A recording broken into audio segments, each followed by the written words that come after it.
Iyo mfana waita zvawaita zvese panza kutora upenyu hwavanhu mufana wangu kuitange uri kuuraya huku here kuitange uri kuuraya hwisa panzava umboraya ndikweyo mfana yawo simba rero kwariwana kopi yo mfana yawe wangu chibaba ka mukuti chiko mudarema asi unyazoyonzwa nyaya yenyu machi inandisozati ndaunzurei muno mwini chandongozanero ndakangotsomwa nehelicopter watu nawakomana saka baba asi unyadzoketa chandongozana ndechangoti zvimwe nyama ndekuti vana tete vangu ndakanzwa vachindinyeya manje saka ndakazongovaudza kuti mundinyeya ndichiri kurarama nyaya yacho yavaindinyera baba nyaya diki baba but yakazokura bhozi ndakainzwa ndiri mumadziro ndakawanda vanhu ngandinyere machanks vechokwadi kuti ndapedza mupoto yemachanks nini mfana yangamene unoziva here kuti panapa hatisi kuita zvemahombwe zvokuumbaumba zvidhori zvokuumbaumba zvimota zvemawaya pana mfana rino idare revanhu vakuru mfana wangu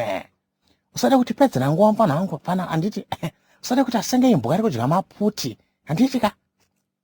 nyatsotiudza kuti why waita zvawaita izvi waitumwa nani waita nezvei panzapa yawe wangu chibaba dangokubvunzwa kuti aunowana laita here muno ndimbotungidza hudzi hwangu basi pauda dombo apa baba chaipe mastone chacho bhozi nyaya dzako handisi kunyatsodzinzwa inini pada chihudzi musystem bhozi mudara ndambouya zodiko panapa ndiri panapa chii chikuitika panapa konai wangu auno kana chibhodhoro here kuseri kwako kwauri kuda kundinetsa kana tombo hauna here tumahuhuhu tumadhogana wangu ndimbonwa wangu nyota wangu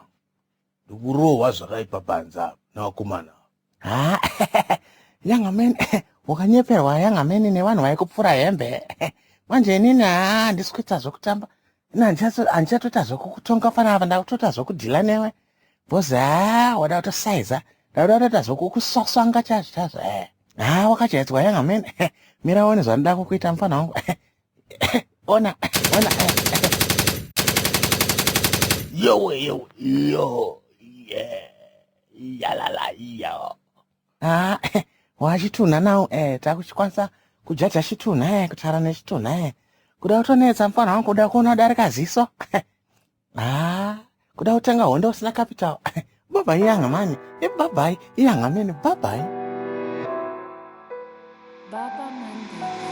Baba mande pachkoro, baba mande papiro, baba mande pachkoro, baba mande papiro.